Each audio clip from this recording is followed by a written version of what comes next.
You are watching us as we try to climb up the road, just to show you how difficult it is for commuters, especially commercial drivers who use this stretch.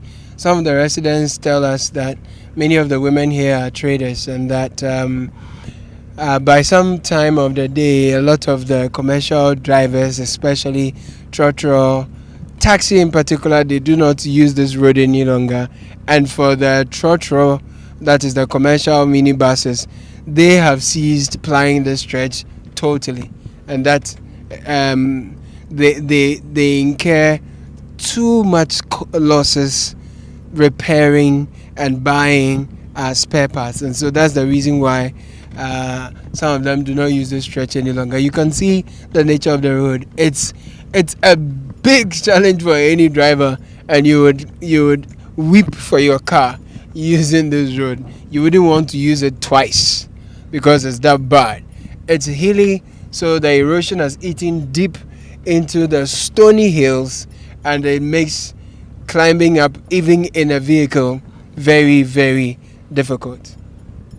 The commercial vehicles do not enjoy plying it, and if they do, they are going to ask you for a lot more. Let me get close to this taxi driver who is coming my way. So there's someone behind him, so let's see if he can give me. See that you say? Yeah, do boss. Okay, what you say? Was we are quite the basa pao, banza kra. I can't want some can still. Etianet here. I can't be so na hamo mo dwuma die. Ba say fa yale for kra. Bi mu to me wuda kai ka mo. Oh, seriously? Last week Monday, before be a pay for be akwa. Wa ka no abra me nyenesini. Are you serious? I'm serious. Wa ka no abra ndu be bia. Who are pictures? Me need pictures but no evidence. Wow. Some evidence I bet me akansa. Wo ma for met me dey wan dance. Ni nyina nkosi fayenko. Ti abansa last week nyina man ti be anya adwuma. Me ye washing sa moja wo ka no bebre. Yeah, my hu chire nti mo aba mo di mo aye na anche u ka we me ko shop ene Saturday me ko yaduma bo ba still kra me na me ba ha ba ko mienu na me tati noise no nti ye aduma ye hu aduma no so hanso ni power ha bebre a ya na ye di bo mo ye ji se lodu free junction ba ho so mo fa drop free krom ba no mo du ho anu ma drivers ni bebre enye den ensane nko biom ji se ya na ye di bo mo ti mo ba de mo so mo kembi na mo di boy kakra. Your friend was saying? The friend said na nabi ba Weija junction friend Telemo, that's what they use. Telemo? Yeah. Telemo, how old are you? This 29 years. Good. How long have you done this work? 9 years now. Wow. Okay, so how is the business like now? It's not like the first time. Okay. Nowadays, I don't know what to say. Nowadays, the work is not going through. What makes it so? Depends how the market and everything is going on. The economics make. They make out there. Yeah. They now. Telemo, thank you. No shaking. We'll be fine. Bless. Keep it my life. Things will get better. Sure. Okay, so that's the Ghana Water Company Limited Training School. Wow, I didn't know there was a school like that.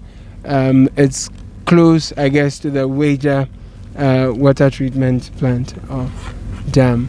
Okay, so there's a training school if you want to work in water treatment, and distribution, or there's a school like that over here. Okay, that's interesting. I didn't know that one. Right. So, and it looks like we are getting to a better part of the road. This stretch is perhaps all the way from the junction for German all the way up to Upper Weija. This is the only stretch that has bitumen. Let's continue this way. I'm going to give you a rundown of the Weija Dam. It's arguably the second largest water reservoir in the country after the Volta Reservoir, and this was constructed in 1978 by an Italian company called Messes Tahi. 1978, that's 43 odd years right there. Yeah, so we've done 4 decades and counting. Weija Dam going strong? We'll find out. So it's said to be the second urban water system to be constructed in Ghana after the Birimso in Cape Coast. Now the lake is formed over the Densu River in the Gansouth municipality. Gansouth, Weija Water.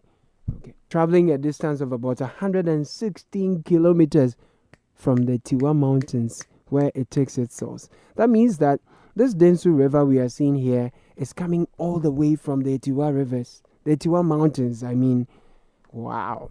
So if you lose the Tiwa forest, what's going to happen to the Densu River and the Weija Dam?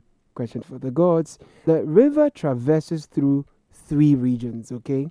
You have the eastern region, central, and greater Accra, where it enters the sea at the Botiano, you know, the Pambros, Densu, Delta, thereabout, yes. So the Weija Lake covers an area of about 9,000 square hectares and serves over 2.5 million people in Accra East and West. Now, this information I'm sharing with you was published in 2010. That's like 11 years ago. So, I mean, definitely population must have increased and all of that, right? So, according to Earth Service, now Earth Service is an NGO. There's a publication attributed to this NGO some 10 years ago, and they made this publication. They made this attribution that makes for disconcerting reading. The publication suggested that in 10 years, which happens to be now, 2021, the Weija Lake may be extinct. Yeah. I mean, we are seeing the lake, so it appears to be a bit alarmist, right? Because it's existing and all that. But purposefully, if you have a scientific probe into the integrity of the lake to check the existence of aquatic life now compared to a decade ago, and even the sheer volumes of water here compared to before, that should keep us all alarmed and eager to salvage what is left of the dam. And I'll tell you what I mean. So keep paying attention to the aerial footage we are showing you. You'll see that larger portions of the vegetation surrounding the lake has been cleared for farming purposes. So what does that mean? You see, that means that the lake has been losing much water due to the drying up of the moisture content of the lands surrounding it. And then what will happen? Well, so the surrounding land loses its protective cover. So anytime it rains, massive erosions, technically called sheet erosion, pushes down massive volumes of sand into the Densu Lake, causing much siltation, simply a blockage of water body caused by sand. And I've heard some authorities at the Ghana Water Company say that because of the siltation, little volume of water, and they have to spill the dam because the water volumes does not necessarily increase, but then the content of sand that is introduced to the dam as a result of the siltation, also occasioned by the clearing of the green belt, leads to the dam, the volumes of water in the dam increasing. So that means that those downstream will always be suffering anytime they spill the water, not necessarily because of increased water volumes, but because of increased siltation rather. Now that's a cause for concern. You recall that in recent times, the Asantehene Otumfuo Osei-Tutu ordered a real estate company to plant several thousands of trees along the banks of the Lake Bosumtwi for clearing just a handful, right? Here in Accra, looks like there's no leadership to engineer a similar situation. As you are noticing, the rampant clearing of the vegetation. You'd notice also that communities living along the banks of the lake are using it as a refuse receptacle, pouring anything, unwanted substances, just anything into the water body, household refuse, fecal matter, it's just all kinds of things. And we particularly saw this when we visited Oblogo and Top Base, the way the communities have made the banks of the Delta Basin, Densu Basin, a refuse dump site now. Honestly, it's not funny. We'll show you those in subsequent episodes, but this will scar your conscience and leave you scandalized. Do you know that all along, the pollution does not just happen here downstream, but way along the entire course of the River Densu from Koforidua through Mangwase to Nsawam until everything finally assembles in the lake here at Weija in Accra, where the water finally gets treated to serve about 80% of Accra's population. Now you think about that. Fecal matter, bola, leachate from industrial and chemical activities, particularly this one, particularly in the Weija township. Everything, everything inside the dam, from sand winners, stone crackers, and what have you, all of them threatening our collective existence. So we are losing the green belt along the dam to the construction of story buildings, palatial mansions, industries, crowds, hotels, ghettos, mud houses, and huts, just name it. And this one, collectively, some experts are calling it ecological militia. Not political vigilante, but ecological militia. It will be sad if we sit down for the ecological militia to win and threaten our collective existence. That would be very sad. Don't you think?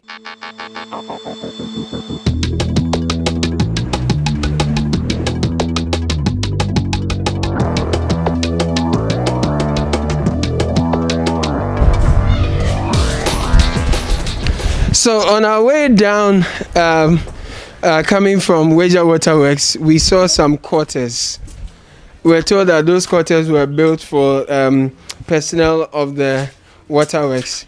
This structure I'm coming out from, I'm told is a canteen. So it used to be the canteen for staff of the waterworks, but now it's no longer in use. So we'll try and speak to some of the people who have lived here, who've spent their entire lives here, to find out from them what this area used to be like, what some of the government structures were like. This one was like, how the vibrancy at the time of government workers all moving down for lunch and all of that, how it helped the economy of the area, and what difference has become, what has become of the area, what new trends they are seeing, how has it changed things here. This is About Turn on City TV. My name is Caleb Kuda, so come with us. Hey, how are you? Yeah. So this signboard is looking very, very old, right? Weija Water Works. How old is it, sir? How are you? Actually, I'm 40 years now. You are 40? Yeah. The Weija Dam itself is 43 years old. Yes. So it means it's older than you. Yes, of course. Have you lived here all your life? Yes, please. I was born and bred here. I see. Yeah. So tell me about living here many, many years ago, like 40 years ago when you were a toddler, and now Waterworks was ongoing, just been open. Before what I could know, or I can say about water is sewage. If you want to talk, we drive to Waterworks.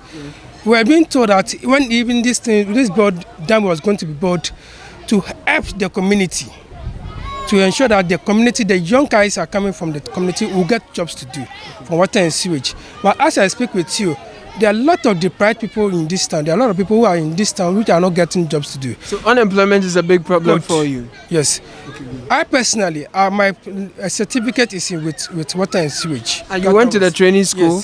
Yes. I went there with my certificate through the formality. They told me where I have to take it to.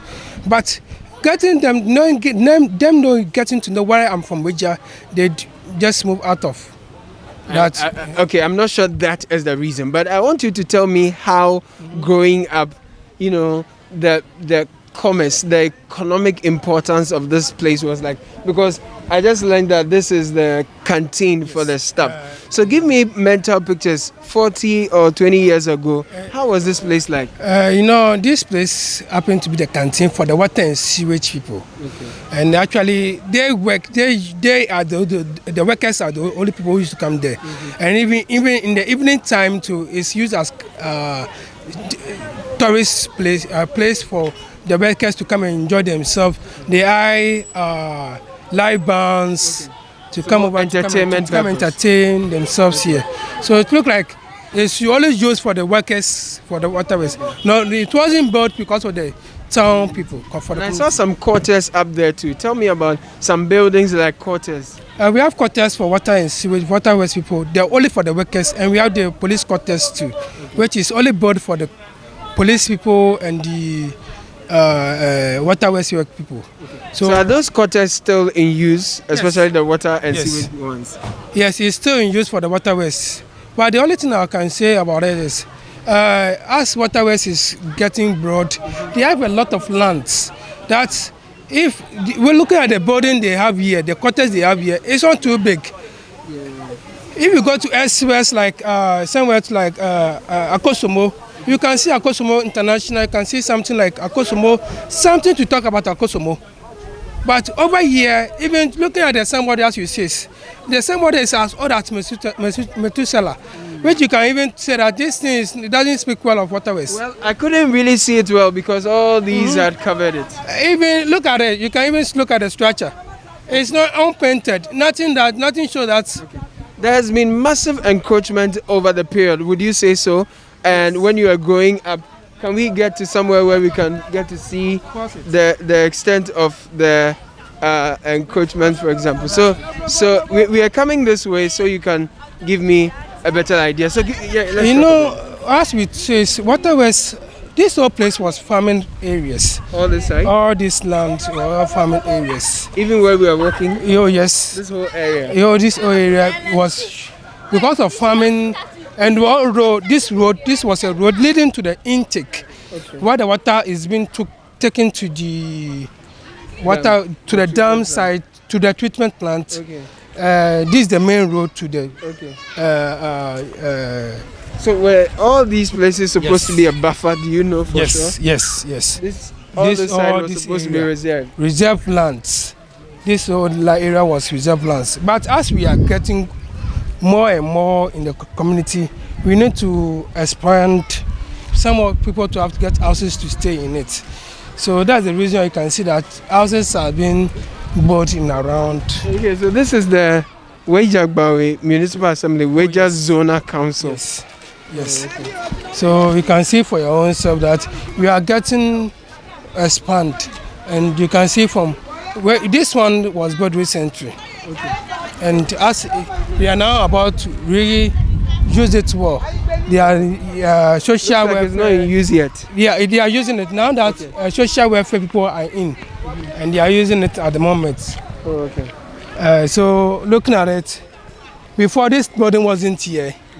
Before this building was at the Weija Junction, and they relocated it. Which means we are getting expand. Okay. As expansion goes on, things will change. So you can't expect things to be on the same class. But how do you think things can expand? Right, people will get places to live without us compromising the integrity of the water, which feeds like 80%, which serves 80% of the Accra.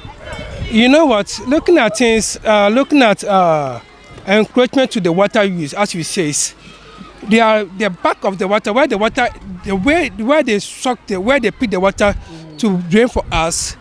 That place is more necessary, more than these areas. Really? Because that's the place where they are going to take the water.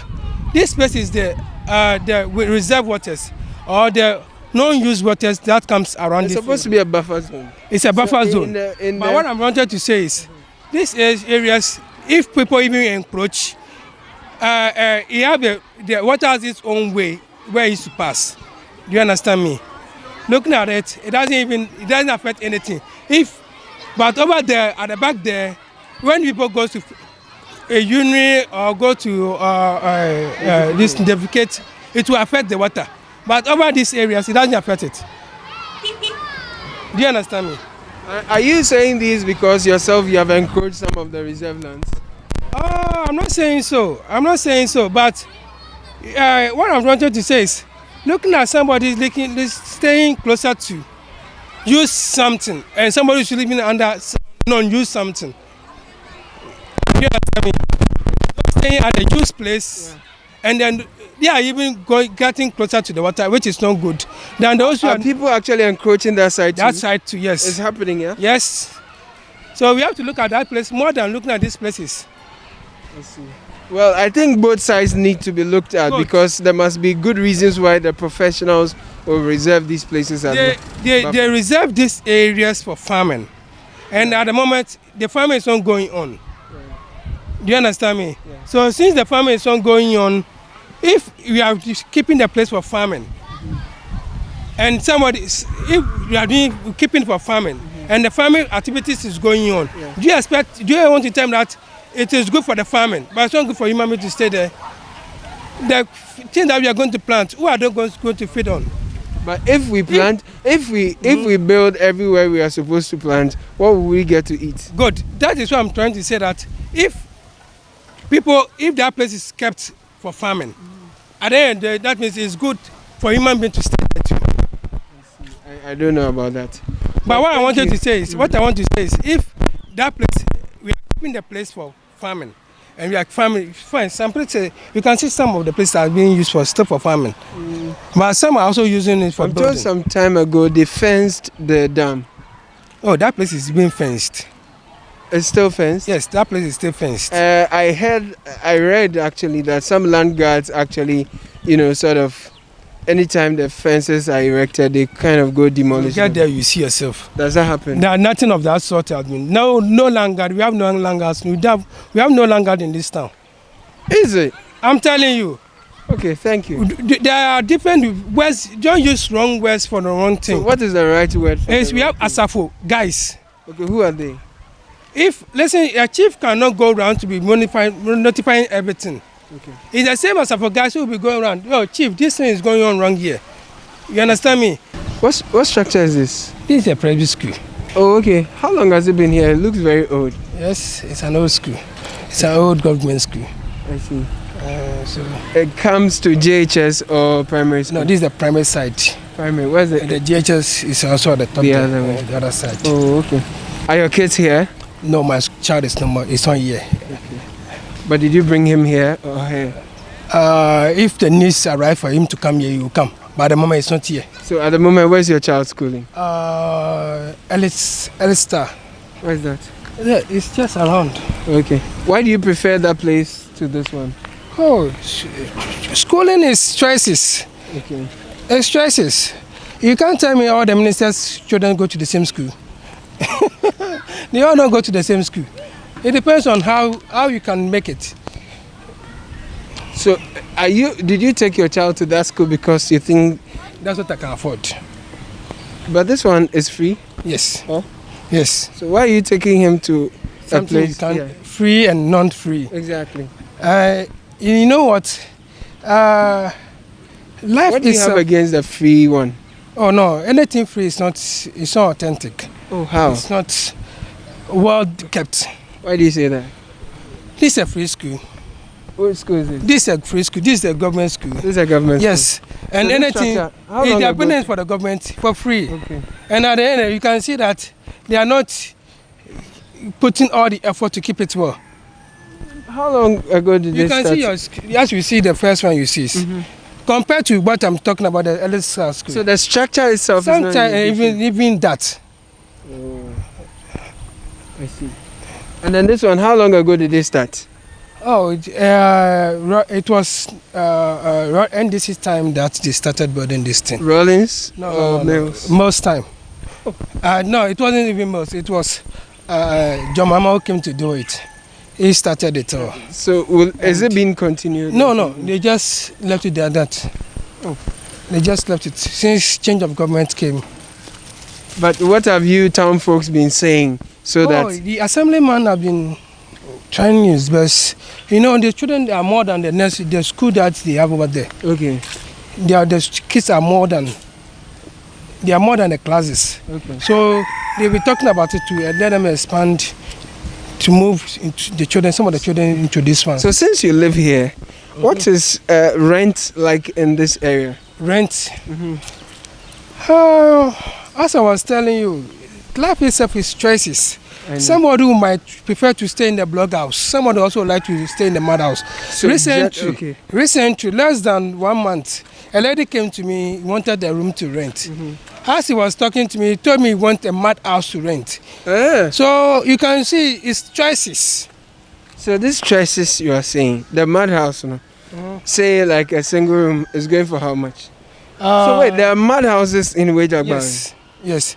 And people prefer that. You can see the. So this is the boundary. Yes, the boundary of the water is yes. Okay, you can go inside. You can go through the security. Okay, it's fine. We are not interested. We just wanted to see. So all this part is reserved. Yes, you can see it's a reserve area. Okay, good. It's a reserve area, and nobody has encroached it. Well, the encroachment has been a subject of research, and researchers have looked into it. So I do not think that what you're saying is entirely the story. Do you know what? Tell me. As I told you that we are not getting more than the necessary people. We are not getting more. Before this water was given to them, there are not people in the town were more than 1,000. Okay. And as you can speak now, we are more than 2,000.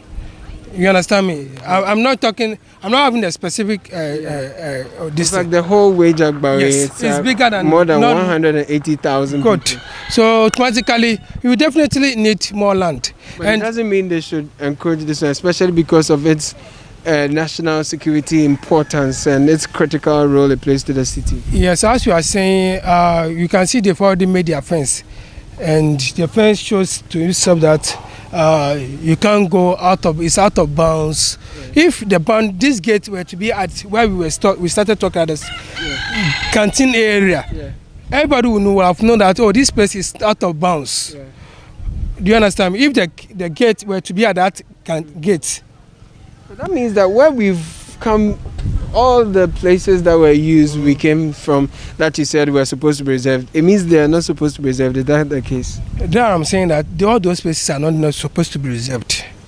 The way we think it can be reserved is what they have now. Okay. That's why they make the fence up to this stage. Are you part of the chiefs or do you play any role here? I'm the son of the Jassy chief of this town. Oh, you are the son of the Jassy chief? I'm the firstborn. I see. That means you're a prince. Yes, I am. You are next in line. Yes, please. Okay. So is there more land you have for sale or no? You know what? To my own notice, we don't have land. Okay. At the moment, we don't have lands for sale. If you see that, or if anybody is going to sell the land, that means a private owner, it's an old land that the person wants to resell it. That is so. All right. Thank you so much for talking to us. God bless you. Please, what's your name again? I'm Prince Sharon. Okay, good. So what's the best thing you love about this place, Weija?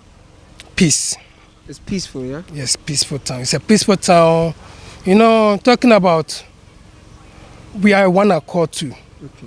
We have peace. There's peace in this town. Thank you, my brother. Because there was numerous fights some time ago, but at the moment... Are you talking about the chiefs level? Yes, at the chief level. At the moment, there's peace all around. Let's pray it remains the same. That's how we can wrap up this episode of About Town on City TV. We came to you from Weija. I hope you found this eye-opening as I have. Keep watching City TV.